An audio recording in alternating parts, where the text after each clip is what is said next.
ya estamos. Gracias. Hola, buenas. Bueno, antes de nada, gracias por quedaros hasta el final, que eso es un logro. Nada, en esta charla vamos a hablar un poco de qué es eso de DevOps, ¿no? Cuando oímos hablar de esta metodología y de qué herramientas nos proporciona, en este caso, GitHub, para poder implementar esta metodología en nuestros proyectos de software, ¿vale? Es una charla nivel muy principiante, o sea que si ya tenéis conocimientos os vais a aburrir, lo siento mucho, pero vamos a ello. Bueno, antes de nada, gracias a los patrocinadores porque hacen posible pues, todos estos eventos en comunidades tecnológicas. Yo soy Alba, soy desarrolladora en Tokiota desde hace unos 5 años o así. Bueno, llevo más tiempo desarrollando en temas de tecnologías.net, luego DevOps, ahora temas de IA generativa. Bueno, os dejo por ahí mi contacto por si os interesa. Y ahora sí, antes de empezar a ver las herramientas y demás, quería deciros o explicaros qué es eso de DevOps, ¿vale? Cuando hablamos de esto. DevOps es una práctica de desarrollo software, ¿vale? Que lo que va a intentar es promover la coordinación o la comunicación entre los equipos de desarrollo, de ahí lo de Dev, y de operaciones, ¿vale? Lo de Ops. La idea es entregar el software más rápidamente, con una entrega mucho más confiable, menos errores, que el cliente esté más satisfecho, ese tipo de cosas. Es una metodología que está muy ligada a la metodología Agile. Vamos a querer tener siempre en producción lo último, que el despliegue sea muy rápido, bueno, lo que conocemos como integración y despliegue continuo, ¿vale? ¿Y por qué es necesario DevOps? Bueno, pues no es que sea necesario, pero hoy en día está tan extendido en un montón de clientes, de proyectos y demás, que al final, pues a nivel profesional, es bueno empezar a tener ya conocimientos de las distintas herramientas con las que podemos implementar la metodología. En las fases de las que consta un proyecto de software, al final son varias y todas están llenas de un montón de tareas manuales, por lo que se cometen muchos errores también. Entonces, DevOps va a intentar añadir eficiencia a todo este proceso, o sea, en todas las fases de un proyecto software, desde planificación, codificación, despliegue, etcétera, automatizando la mayor cantidad de tareas posibles. Además de eso, es importante añadir calidad al código y, sobre todo, el tener una trazabilidad de todo lo que ocurre por detrás, ¿vale? Pues eso es lo que va a pretender esta metodología. Y bueno, aquí simplemente un poco separar los tres conceptos o los tres palabrejos que oímos muchas veces. Decíamos, DevOps es una metodología, una práctica, pero no es ni una herramienta ni un producto, ¿vale? Para implementarla, entonces sí. Tenemos diferentes herramientas, por ejemplo, Azure DevOps es una de las herramientas que hay para implementar la metodología y en nuestro caso tenemos GitHub y GitHub Actions. Vale. Después, ¿qué son esos de ahí abajo? Bueno, pues cuando desplegamos nuestras aplicaciones tenemos que hacerlo en unos recursos, tenemos que tener un sitio donde tener nuestra infraestructura. Pues podemos tenerlas en Azure, en Google Cloud, en AWS, da igual. En nuestro caso vamos a trabajar con un ejemplo en Azure. Pero al final se trata de separar un poco los conceptos, ¿vale? Estos son los que nos van a proporcionar la infraestructura. Y ahora sí, pues bueno, estas son un poco las herramientas que vamos a ver que nos proporciona GitHub para poder poner en práctica esta metodología. Vamos a empezar viendo los GitHub Projects, ¿vale? Que es como el punto de partida o la primera herramienta que vamos a tener que utilizar para implementar DevOps. Vamos a querer dar de alta toda la información relativa a nuestro proyecto y poder ver la evolución, un poco el backlog y demás. Es el punto de partida de la fase de planificación. Luego vamos a utilizar Git Repository, ¿vale? Es el punto de partida, pero para la parte de nuestro código. Y ya por último, GitHub Actions con sus workflows. Vale, aquí es un poco donde ocurre toda la magia de las automatizaciones, que ahora lo vamos a ver. Y luego por encima, nada, si da tiempo, comentaré un poco sobre los tests y los paquetes. Entonces vamos a ello. Decíamos que para empezar a implantar en nuestro proyecto de software la metodología, pues lo primero que necesitamos es dar de alta en sí el concepto de nuestro proyecto, ¿vale? En la herramienta que nos proporciona GitHub son los GitHub Projects. Ahí vamos a pretender eso, pues, dar de alta toda la información relativa, ver la evolución, tener una forma visual de detectar cuellos de botella, posibles bloqueos, etc. Es como gestionar el backlog de nuestro proyecto. Y se va a basar en alguna herramienta o apoyar en alguna herramienta visual, que pueden ser tablas personalizadas o demás, o tableros Kanban, que luego veremos. En nuestro caso, vamos a utilizar como proyecto de software un API muy sencillita, en .NET 8 que hemos desarrollado. Al final, para hacer una serie de operaciones sobre pedidos en un restaurante, realiza una serie de CRUDs, etc. Bueno, está por ahí el QR y el repo. El código en sí no es lo más importante, o sea, en realidad lo que deberíamos saber es cómo configurar el proyecto en las distintas herramientas para conseguir un flujo entero y conseguir el despliegue automatizado. Entonces, bueno, la primera vez que entremos en nuestro portal de GitHub, si no tenemos nada, fácil. Vamos a sección de projects y creamos uno nuevo. Nada, nos va a pedir que le demos un nombre y que elijamos el sistema, lo que os decía antes, qué tipo de visualización vamos a querer para nuestros proyectos, ¿vale? O basado en tablas o basado en tableros tipo Kanban. Estos tableros, al final, lo que hacen es representar las tareas en columnas, ¿vale? que significan un estado. Por defecto pues son to do, in progress y done, ¿vale? Esto completamente configurable. Podemos cambiar los nombres a las columnas, podemos crear estados nuevos, no sé, en testing, bloqueado, lo que queramos, ¿vale? Entonces vamos a elegir la visualización tipo Kanban y por defecto, pues nada, tenemos ahí un tablero vacío. Lo siguiente, bueno, pues queremos dar de alta lo que tenemos que realizar con ese proyecto, nuestras tareas, nuestros issues. Bueno, pues se hace mediante tarjetas. Le damos a añadir ítems, lo mismo, un título, una descripción, cuanto más detallada, pues mejor, para que luego poder comprobar que se cumplan los criterios de aceptación. Normalmente esta información la rellena alguien pues, con un PO o un perfil más funcional, pero bueno, que sepáis cómo se hace. En nuestro caso vamos a crear dos tarjetas de carácter más general, una que se encargue de todo lo que tiene que ver con la infraestructura, la creación de los pipelines y demás, y otra para el propio código del proyecto .NET. Y luego, ¿qué podemos hacer? Bueno, pues podemos crear dentro de una de esas tareas más generales, tareas más específicas, ¿vale? Vamos desgranando el trabajo en tareas que sean pues, fácilmente asignables a un compañero y demás. Podemos verlas o de forma general en el board, en la columna que corresponda, o de forma anidada pues dentro de las tareas padre. Bueno, pues lo siguiente, ya tenemos dado de alta alguna tarea de nuestro proyecto, es asignársela a quien va a llevar a cabo el trabajo. Fácil, entramos en una sección de asignados, elegimos el usuario. ¿Qué pasa si no está ahí? Bueno, pues podemos darlo de alta.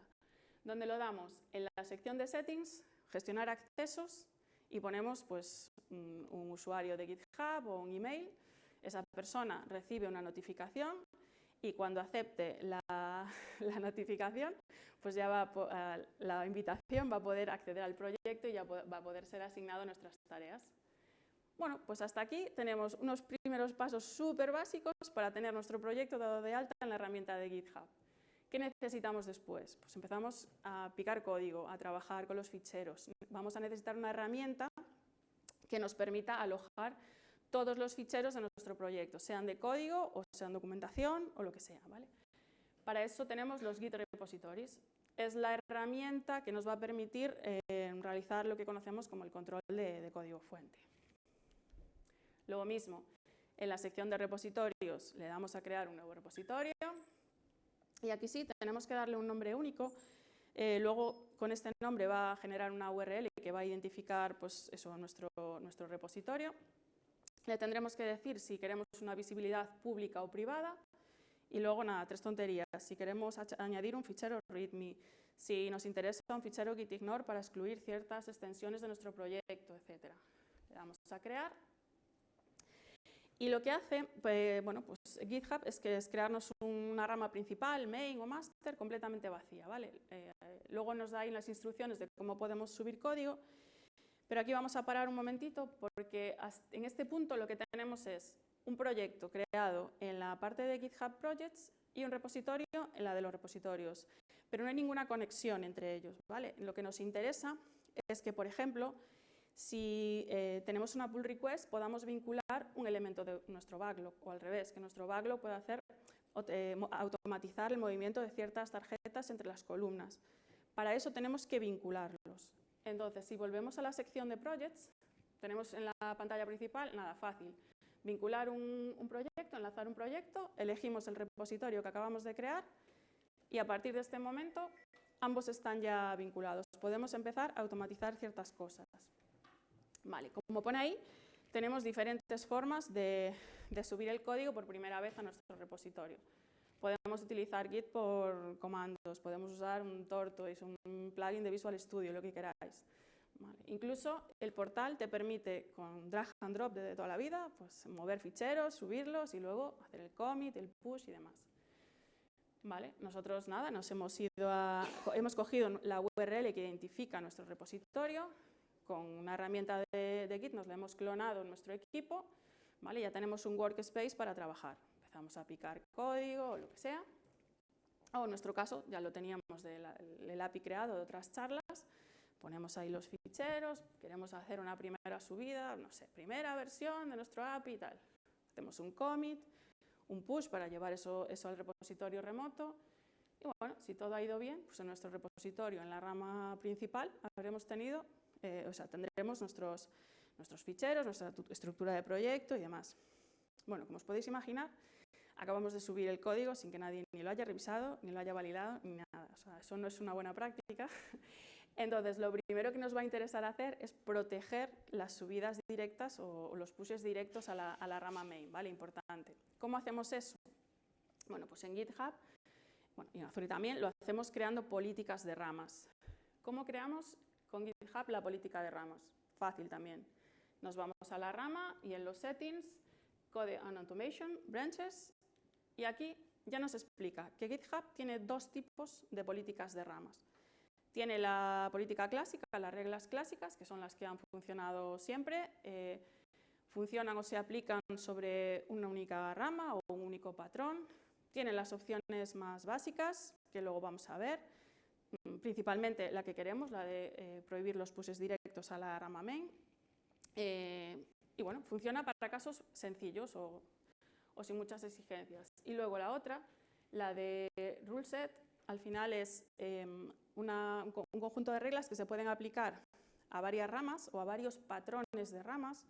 Tienen opciones un poco más avanzadas que configurar y está más pensado pues, para organizaciones más complejas o bueno, pues que sí, con proyectos más complejos, ¿vale? Los nuevos repositorios pues ya recomiendan utilizar este tipo de política de ramas. Pero bueno, lo que os decía, en nuestro caso queremos activar cosillas básicas, para este API vamos a coger las reglas clásicas.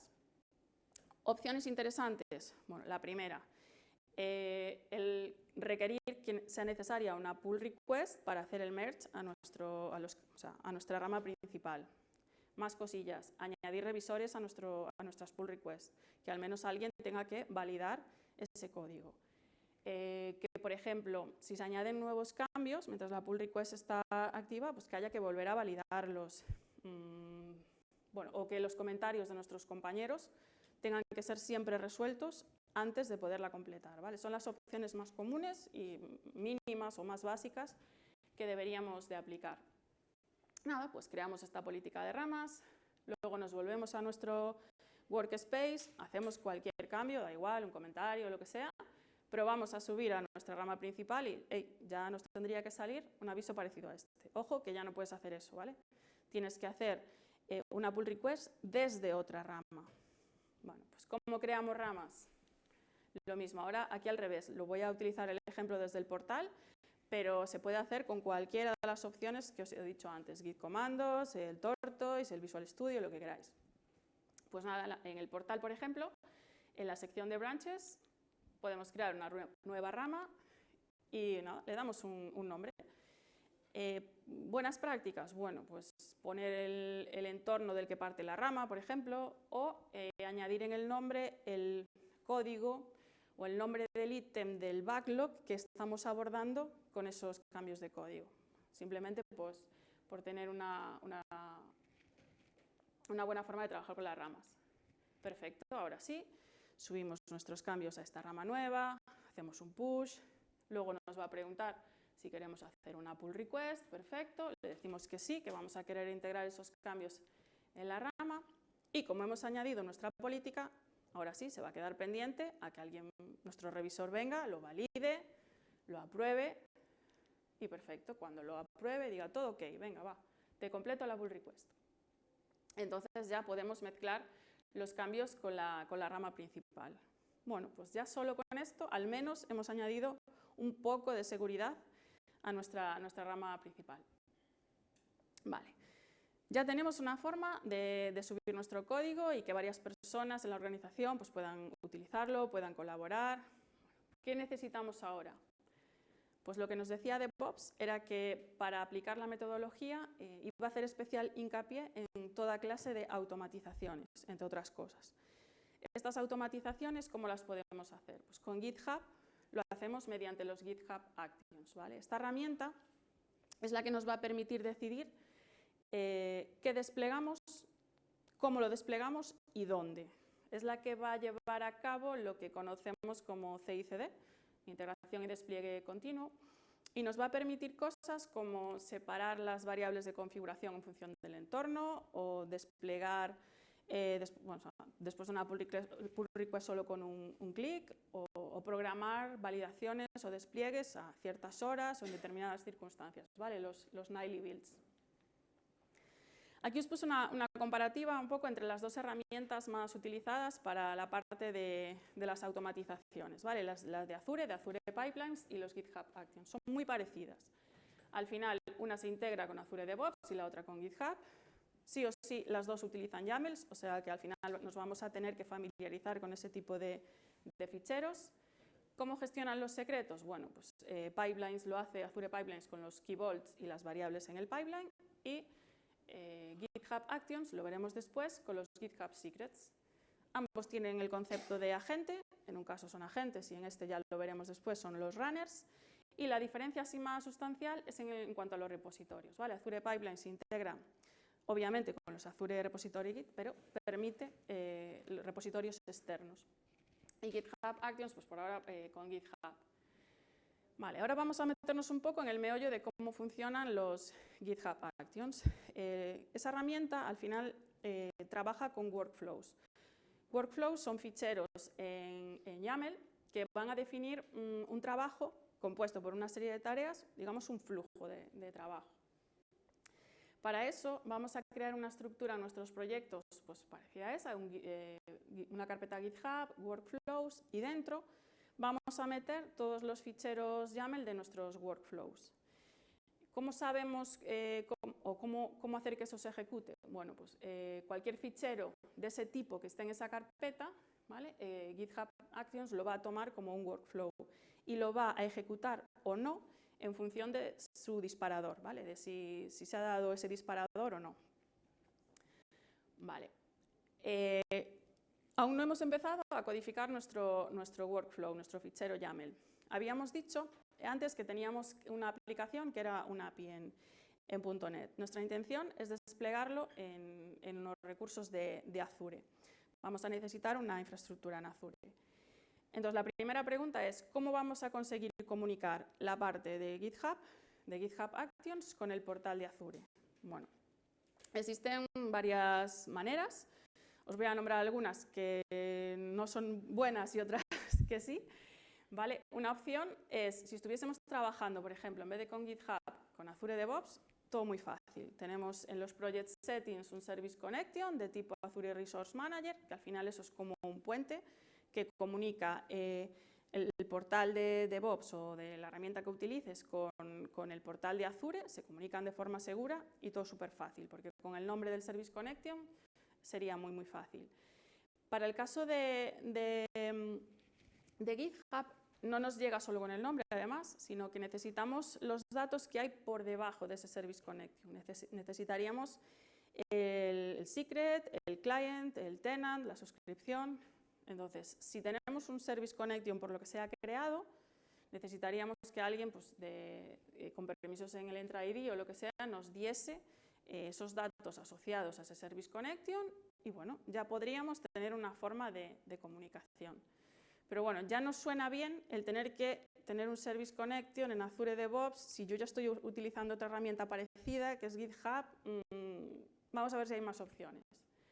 Bueno, pues otra opción es ejecutar un comando, crear un service principal con Azure CLI. Aquí le indicamos también el grupo de recursos y ejecutamos ese comando. La respuesta debería ser un objeto con los datos que necesitamos, ¿vale? El secret, el tenant, la suscripción y el client ID. ¿Qué puede ocurrir? Bueno, pues, y de hecho a mí me pasó, pues que no tengas permisos para ejecutar un add service principal. Bueno, en ese caso, la persona que tenga permisos para ejecutar esa acción, pues, te lo tendría que ejecutar y te tendría que dar esos datos que necesitas de comunicación. Vamos a suponer que los tenemos. Luego veremos qué hacer con ellos. Más formas de comunicación. Bueno, pues existen también comunicación sin secretos, basado en tokens y cosas así de OIDC, pero bueno, ya son más complejas, no las vamos a ver aquí.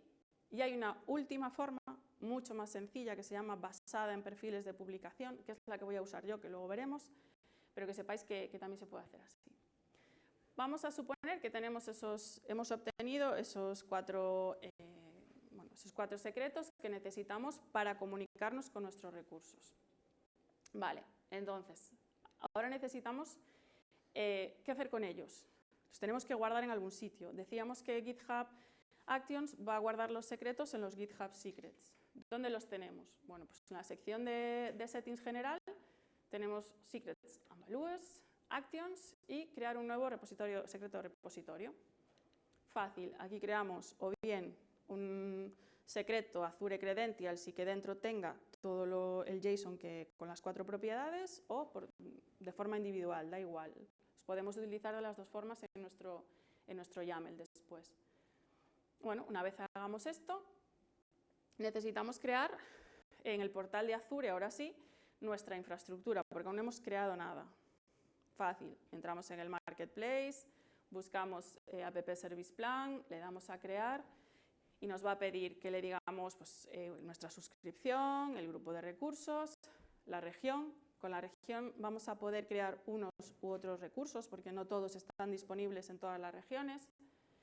Y un plan, ¿vale? El plan va a poner un poco de límite a la cantidad de recursos que podemos usar en nuestras peticiones y demás. ¿Vale? Ahí lo tenemos creado, volvemos al Marketplace y ahora sí, creamos nuestro App Service. ¿Vale? Le damos a crear uno nuevo, lo mismo. ¿En qué suscripción? ¿En qué grupo de recursos? Le damos un nombre, importante quedarnos con este nombre que luego es el que nos va a hacer falta en nuestro workflow, en nuestro YAML. Y nos va a preguntar cosas como la plataforma destino, en nuestro caso pues, .NET 8, si queremos usar HTTP o HTTPS, bueno, una serie de cosas. La creamos y bueno, ahí está, en Azure creado el recurso del App Service, nos quedamos con también la URL para luego verificar que todo funciona, si todo va bien. Vale, ahora sí, podemos empezar a crear nuestro primer workflow. Vale. El workflow al final, lo que decíamos, lo que pretende es tener un trabajo con una serie de tareas. ¿De qué tipo? Pues pueden ser de diferentes tipos. Puedes intentar tener tareas de build, de validación, temas de seguridad, de buenas prácticas, cobertura de código, ejecutar test y obviamente un despliegue, que es lo que queremos hacer nosotros en Azure. Bueno, aquí lo que voy a intentar enseñaros es una tarea un poco de cada tipo para que sepáis un poco los que hay y obviamente al final la idea es desplegar la aplicación en nuestro App Service. Bueno, pues para empezar a picar código en el YAML, en nuestro workflow, lo primero es que tenemos que dar un nombre lo más descriptivo posible de lo que hace ese workflow y en la propiedad on le vamos a indicar cuál es el disparador de nuestro workflow, ¿vale? ¿Qué evento es el que le va a lanzar su ejecución? En este caso, hemos elegido el Workflow Dispatch. Esto significa que se va a lanzar manualmente, pero existen otras opciones, ¿vale? Podríamos haber puesto que el disparador fuese hacer un pull o hacer un push a una rama concreta, por ejemplo. Luego, más cosas. Lo que os decía, se va a crear un job, un trabajo, que en este caso en Build and Deploy, Y en la propiedad runs-on le vamos a decir en qué máquina virtual proporcionada por GitHub la vamos a ejecutar. En este caso es la última versión de Ubuntu que nos proporciona. Vamos a crear unas variables de entorno con la versión de .NET, habíamos dicho que la 8, y una build configuration. Vale, vamos a compilar nuestro proyecto en modo release. Y a partir de aquí ya viene una serie de pasos, de steps, con las tareas que vamos a querer ejecutar en este workflow. La primera de ellas, por ejemplo, va a ser hacer un checkout del repositorio para que los siguientes pasos puedan hacer uso de este repositorio. ¿Vale? Nos instalamos la herramienta o el SDK de .NET en la versión que le habíamos indicado en la variable de entorno. ¿Podemos instalar más cosas? Sí. Pues, por ejemplo, podemos instalar una herramienta que sea un generador de informes para toda la parte de los tests y la cobertura de código, ¿vale? Se pueden instalar más cosas. Ya que estamos con los tests, pues lo siguiente sería compilar, ejecutar los tests y crear el resultado de los tests, un fichero TRX de tipo coveraje para que luego lo puedan interpretar diferentes herramientas de análisis. Generamos también, por ejemplo, un reporte de cobertura de código. Vamos a generar un fichero tipo cobertura, que es un poco el estándar, lo dicho, para que luego otras herramientas de análisis lo puedan interpretar. ¿Qué más cosas podemos hacer relativo a esto? Pues podemos generar artefactos con el resultado de estos tests y de esta cobertura, ¿vale? Son artefactos que se suben al portal de GitHub para que luego puedan ser bien descargables o utilizados por otras herramientas. Y ahora sí, aquí entramos un poco en la parte de Build and Deploy. Vamos a restaurar e instalar todas las dependencias de nuestro proyecto, ¿vale? Para compilar. Y vamos a publicar, hacer el publish del proyecto, generar todos los ficheros de salida en la carpeta publish, para a continuación, por ejemplo, comprimirlos en un archivo zip, ¿vale? Que es el que luego vamos a querer subir a nuestro app service. Pues aquí lo que vamos a hacer con ese zip es también generar un artefacto y subirlo al portal de GitHub. Queremos que sea también descargable y accesible por si otro workflow lo quiere utilizar. Y ya por último sí que tendríamos una tarea, ¿vale? Para desplegar explícitamente nuestra aplicación, nuestro API, en nuestro recurso de Azure. Vamos a coger ese zip que hemos generado y lo va a subir al portal de Azure. ¿Utilizando qué? Bueno, pues los datos que hemos obtenido antes de comunicación. Le vamos a decir cuál es el nombre de nuestra aplicación, ¿vale? El grupo de recursos en el que está alojada, el zip que acabamos de generar. Y esta es la tercera opción que os decía antes, ¿vale? Vamos a basarnos en un publish profile y le vamos a meter ahí otro secreto. ¿Qué es este publish profile? Bueno, pues un perfil de publicación es otra forma de comunicación que tienen para aplicaciones muy sencillas, como la nuestra. ¿Dónde lo conseguimos? Pues si nos vamos al propio recurso en Azure, la app service, vemos que hay una opción que es descargar perfil de publicación. Bueno, si le das ahí, eso se descarga un fichero XML que dentro tiene un churro de datos, bueno, tiene una apariencia como esa, con todos los datos que necesita. Pero al final lo que tenemos que hacer es algo muy parecido a lo de antes. Necesitamos generar un secreto cuyo contenido sea el contenido del perfil de publicación. Y con eso también nos valdría, ¿vale? Por eso en nuestro workflow utilizamos el publish profile apuntando a ese secreto, ¿vale? Que sepáis que para aplicaciones muy sencillas también es una opción de comunicación. Bueno, nuestro workflow, al fin y al cabo, es un fichero dentro de nuestro proyecto. Lo podemos guardar y lo mismo, recordar, hacemos un commit, un push, tenemos que hacer una pull request desde otra rama, etc. Aquí van a ocurrir dos cosas en paralelo. Por un lado, se va a quedar pendiente de validación, igual que antes de nuestro revisor o lo que sea, y se va a empezar a ejecutar, si el disparador se corresponde, cada uno de los pasos de nuestro workflow, ¿vale? Entonces, ahí vamos a poder ver si ha ido todo bien, Si alguno de los pasos ha fallado, vamos a poder entrar, ver en qué falló, ver los errores, etc. Lo que os decía antes, no se trata solo de automatizar, sino que DevOps también necesita tener o aportar una trazabilidad a todo el proceso, ¿vale? Bueno, en el momento en que nuestro revisor, lo mismo, apruebe los cambios, la pull request se complete y demás, se supone que si el workflow se ha ejecutado todo correctamente, bueno, los cambios se integran en la rama main y según la última tarea de nuestro workflow, la aplicación debería estar desplegada. Pero vamos a ver alguna cosilla más. Si entramos en el portal, en la sección de workflows, lo que os decía antes, en los actions, vamos a poder ver todos los workflows o todas las ejecuciones de workflow asociados a ese proyecto, ¿vale? Y vamos a poder ver lo que os decía, qué pasó en cada uno, qué errores hay y demás. Más cosas que podemos ver desde las opciones de los workflows, los artefactos. Antes decíamos que nuestro workflow había generado ciertos artefactos, con los tests, con la cobertura, con el propio zip que queríamos subir. Bueno, pues eso es accesible desde el portal, los tenemos siempre aquí, o sea, tenemos también trazabilidad en esto.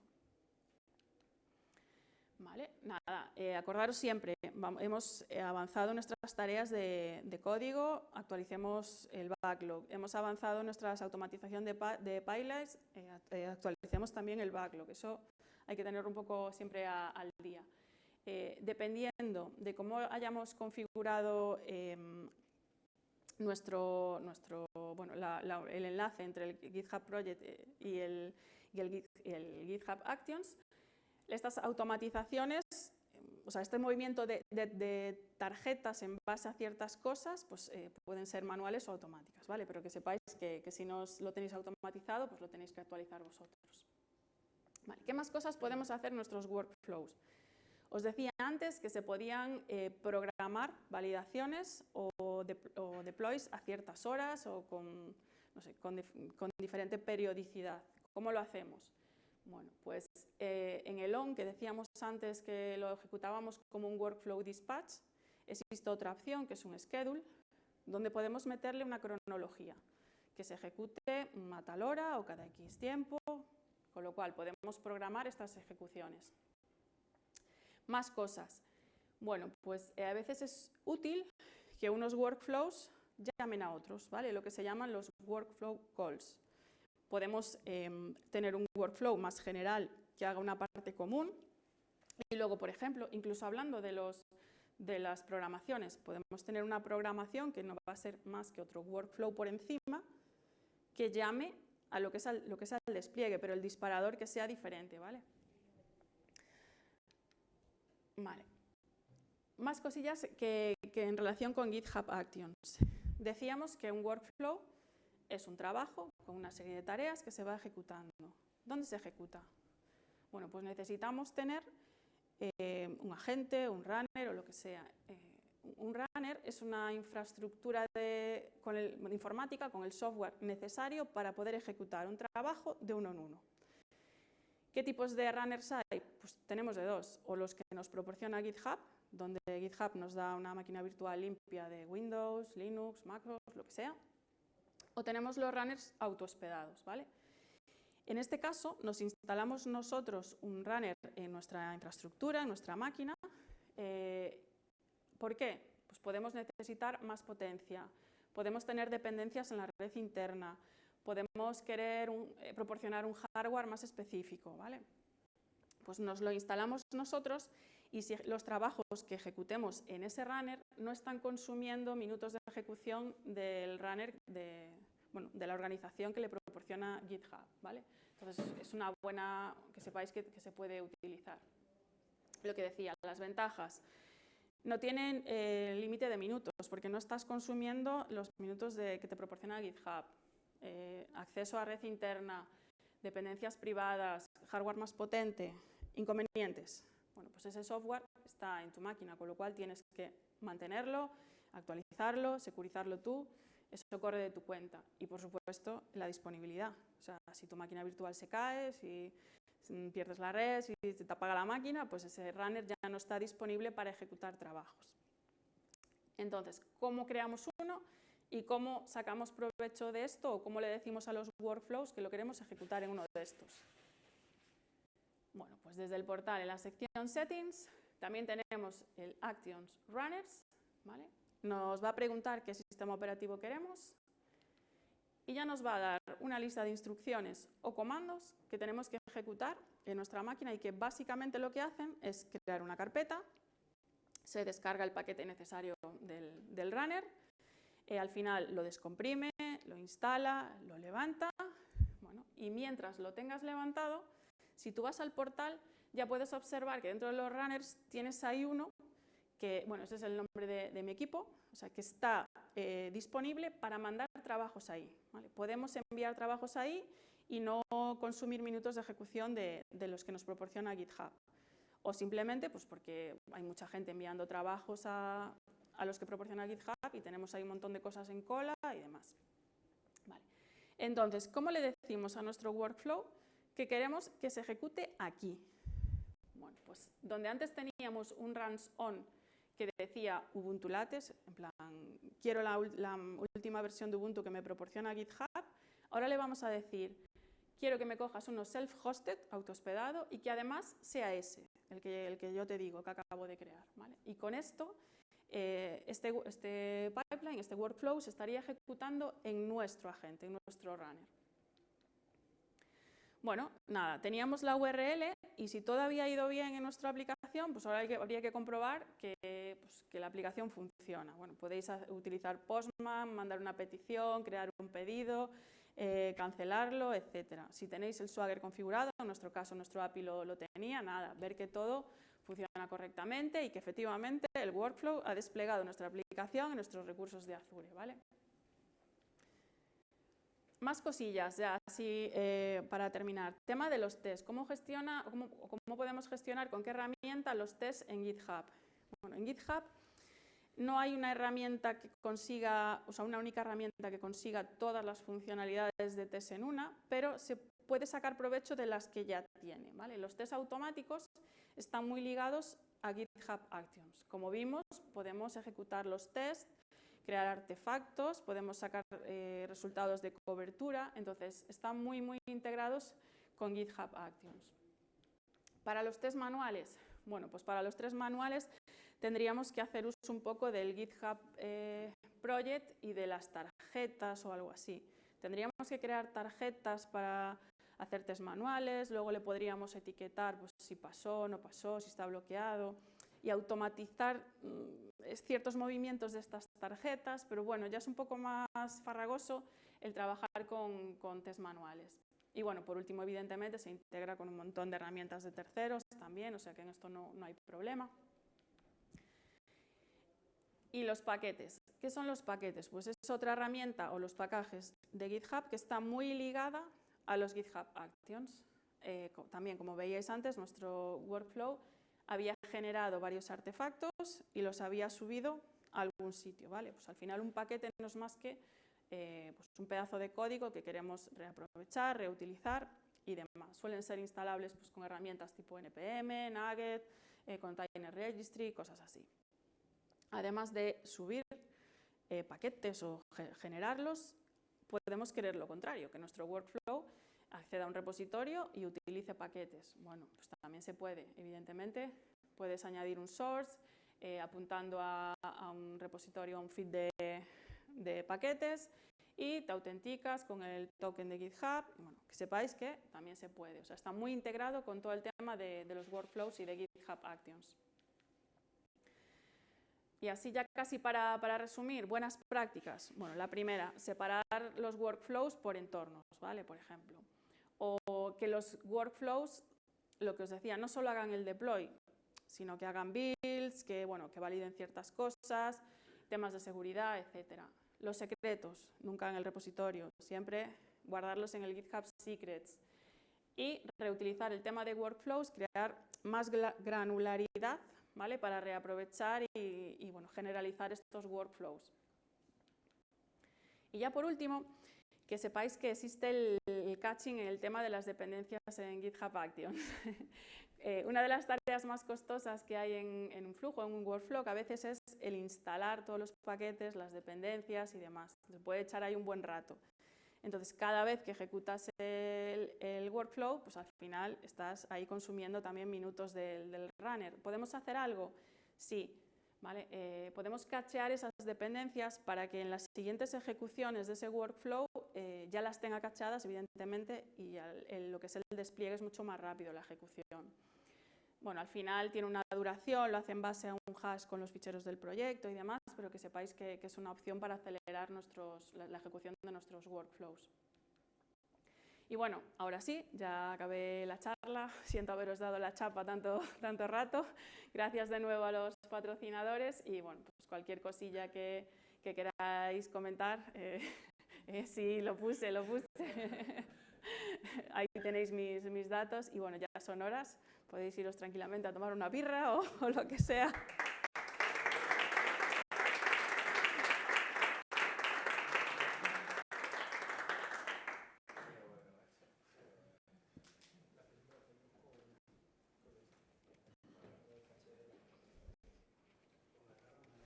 La próxima vez cacheáis, ¿eh? Sí, ya me lo he aprendido. ¿Ves? Tenías que haber oído mi charla antes que la tuya.